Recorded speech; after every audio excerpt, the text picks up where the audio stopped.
Like a little music with your meal, Tuco? Music? Yes, it's very good. Very good for the digestion. We are the music makers, and we are the dreamers of dreams. You know, we're always quickest to doubt people who have a reputation for being honest. I find your lack of faith disturbing. Could be a monkey or a orangutan. A bald monkey? Is he a pig? He sure eats like one.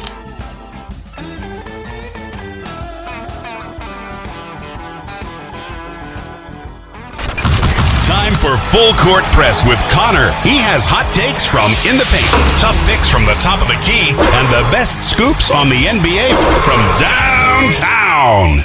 I don't think this is going to be a very good show with Connor today. I'm in no mood. How are you, Connor? Oh, great. Super excited then. This will be good. Just a quick we'll hit up before we go to it in depth. But last night, watching the Wolves and the Milwaukee Bucks, because I thought this was a very pivotal game for us. And I don't know. Well, yeah, so you get past, we're up 20-something points going into the fourth quarter. It's getting a little late, getting a little tired. I don't need to see the blowout. Every quarter they're gaining more. I literally turned the game off and get up this morning and see we blew a 23-point lead in 10 minutes and lost the... What? It takes talent. No wonder you're always in a bad mood. Well, I think it proves why I'm in a bad... My point is, thank God I'm in charge of myself enough to say, oh, I could stay up late, get a little tired, and watch this because they're kicking Milwaukee's backside. I don't think if I had watched the whole thing, I would have slept last night. I don't think I this is the sort of crap that just... It's why we're not a championship team. It's why last year was a fluke, and why I said right after the Western Conference Finals last year, we're going to take a step back because we way outshot our coverage last season, and we are proving it to ourselves this season.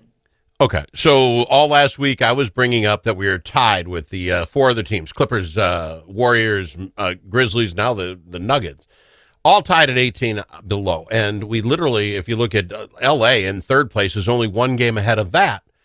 And I said to everybody on the show, I said, hey, could you find 1 or 2 or 10 ball games where we gave up an entire quarter, where we lose the Pelicans, for God's sakes, the Pacers last week with 4 of their top guys out, and we just kind of coasted to a loss?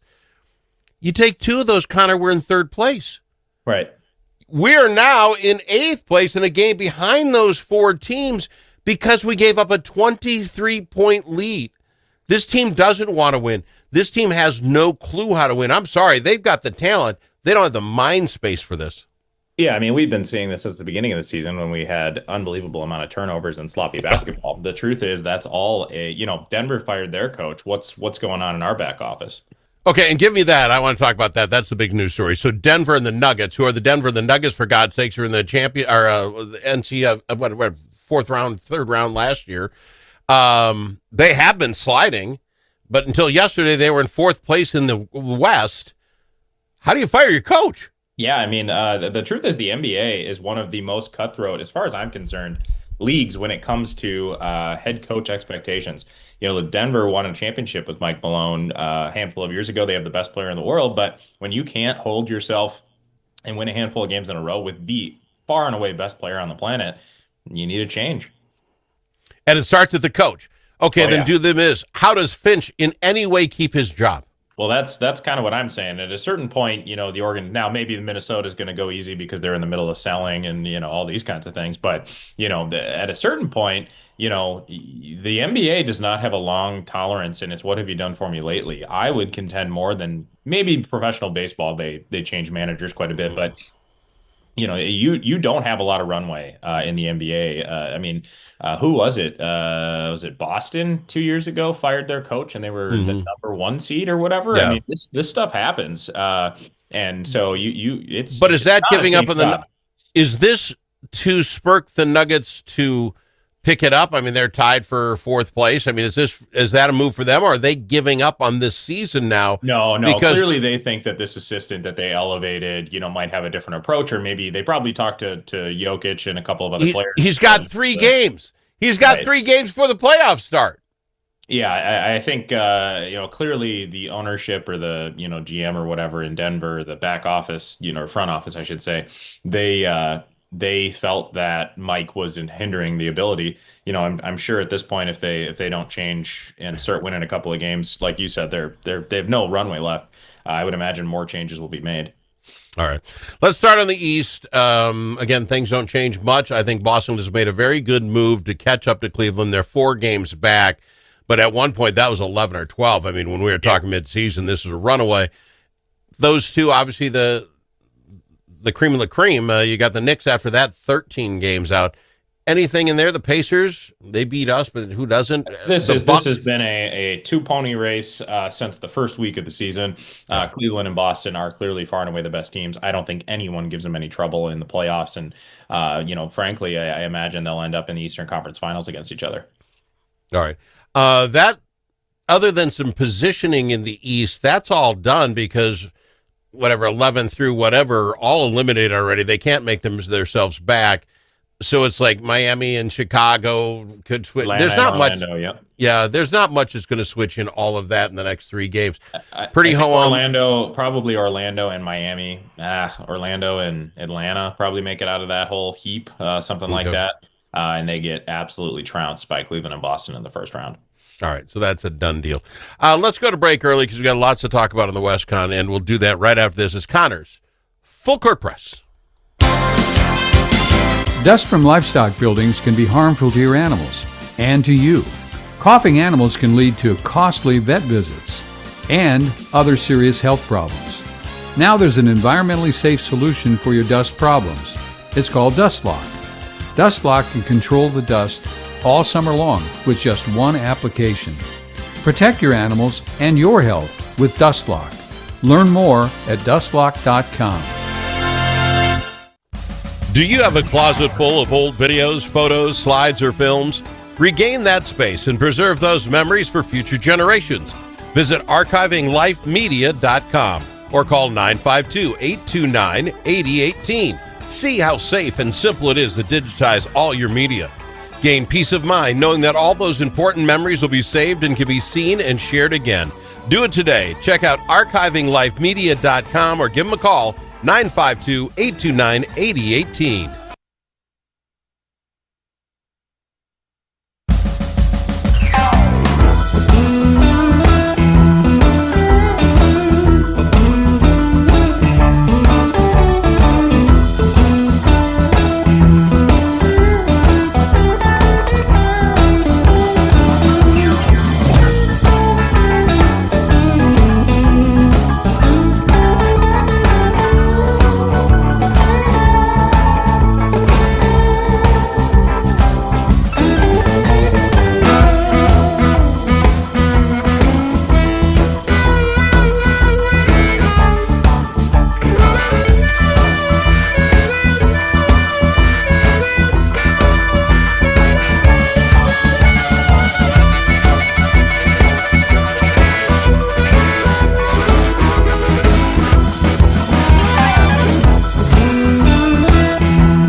It's nice to know a guy that knows a guy. Al Travis. It's Connor's Full Court Press. One more thing about why this was such a bad day, besides the absolute meltdown of my Timberwolves.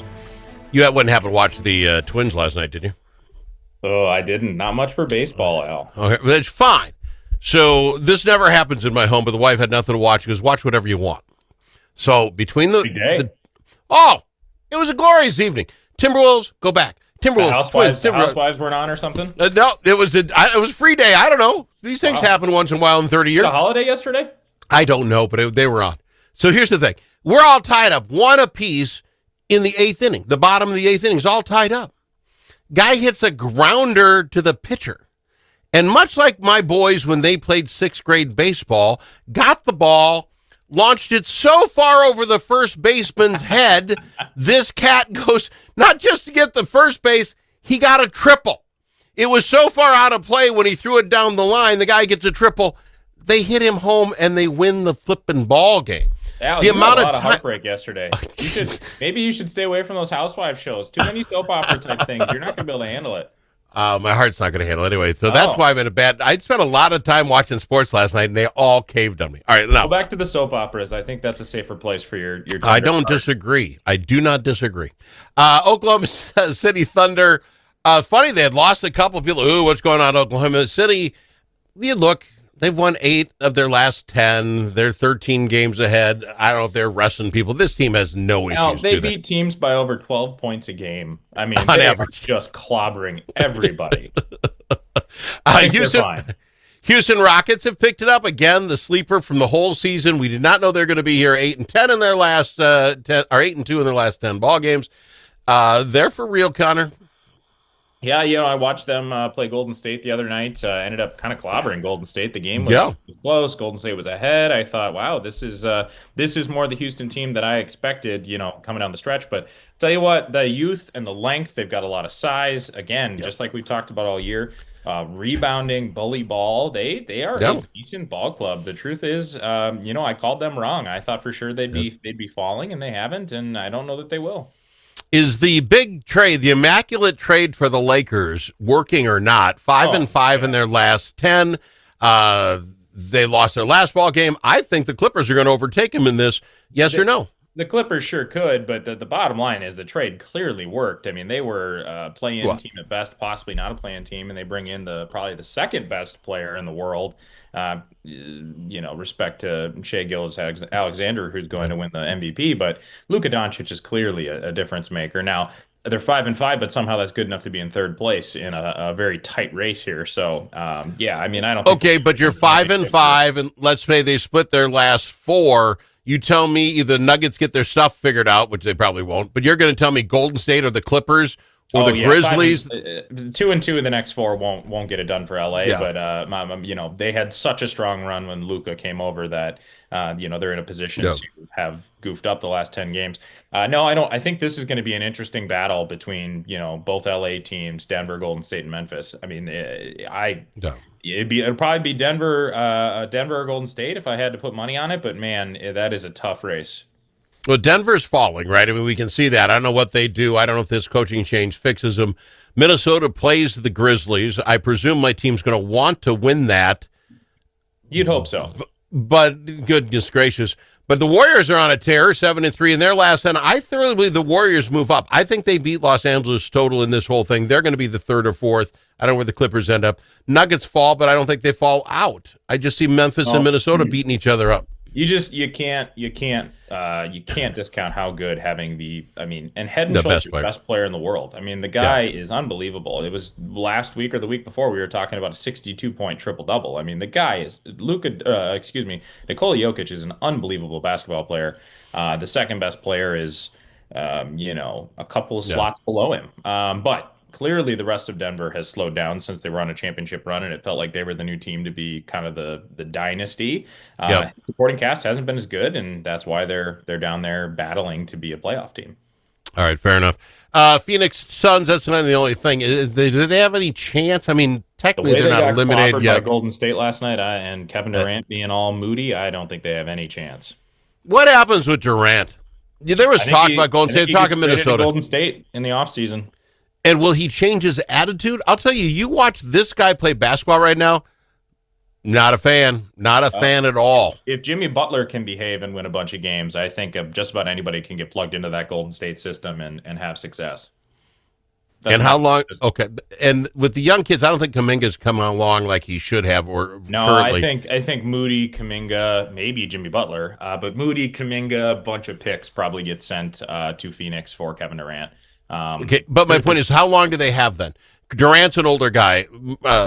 Two seasons probably. He's getting close to probably the end. You know, he could again play a support role for a while, kind of like we talked about with Steph Curry, who could have another 10 years on his career. He's not going to be Steph Curry, but he could be a Ray Allen for another 10 years. But yeah, I don't think Kevin's got a whole bunch of time. On the other hand, you know, LeBron is proving that if you spend $1 million a year on your body, you can play professional sports at a high level for a long time. So I imagine, you know, Kevin Durant, who's essentially of that generation, he's a little younger.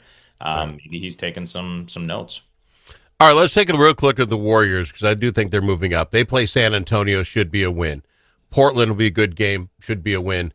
But their last game of the season's with the Clippers, and that could be a huge game.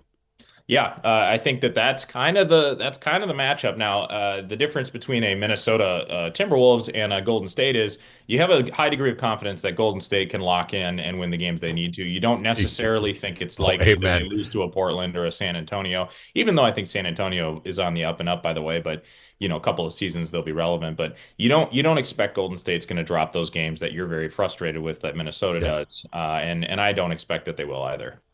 All right, so to do it on the other side, then you got to look at my Timberwolves. They play Memphis, what would be tomorrow night.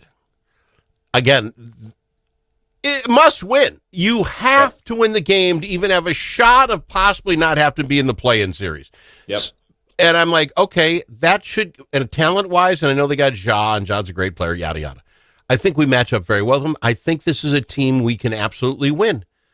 But I would not put $10 on it because this team just showed you with 10 minutes left in the ballgame and a 24-point lead, they'll stop. They will just stop playing ball.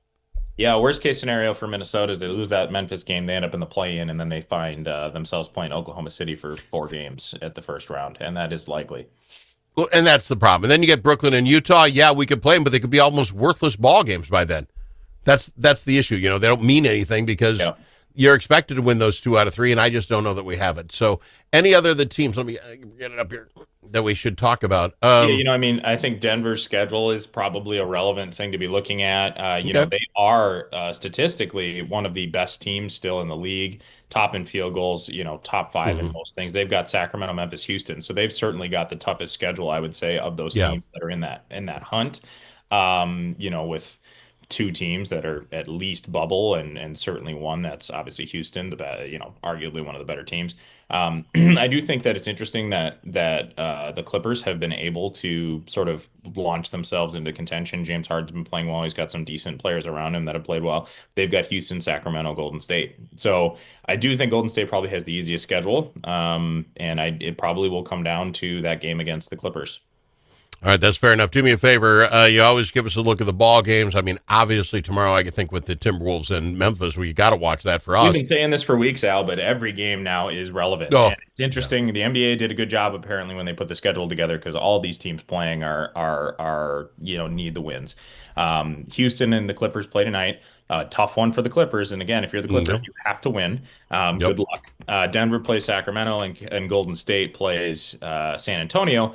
Dallas plays Los Angeles as well. So Dallas is pretty well beat up with all the injuries and everything. Anthony Davis is, I believe, healthy again, though. So he's playing his prior team who shipped him off, the Lakers, and the Lakers need to win, again, in that pack.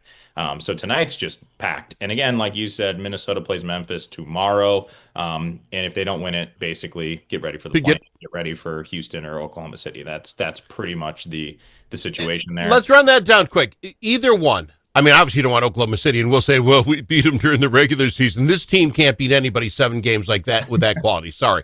Houston, do we match up? Is that something we could say, you know what, there's a shot here? I actually think you could survive Houston. Again, watching Houston play Golden State, they're resilient. They got a lot of energy. They're kind of, if Minnesota's, you know, pro is the youth and the energy and a little bit of star power and Houston doesn't really have the star power, but they do have probably more energy, and they're longer, they're bigger. They've clearly been playing bully ball. So I don't know. I don't know if I don't know which team in that situation has the mental to get through it. Minnesota certainly has a little more experience, so I'd probably tip my hat to Minnesota. That would be best case scenario as we play Houston. to 7 games, I think. I am back to how many times during this year they gave up in a quarter. They didn't play the third quarter. And you sit there and you win those 2-3 ball games. You're not a different team, but you're not playing for your life with the last 3 ball games either. I got to fly. Al, let me be a homer. Maybe we're just saving it for the playoffs, baby. That is so Minnesota. It's like, oh, yeah. And then we'll maybe win one playoff series. Ooh, it's and then we'll good stand on the scores table and got to fly. Connor's Full Court Press of the Al Travis Show. Thanks, bud.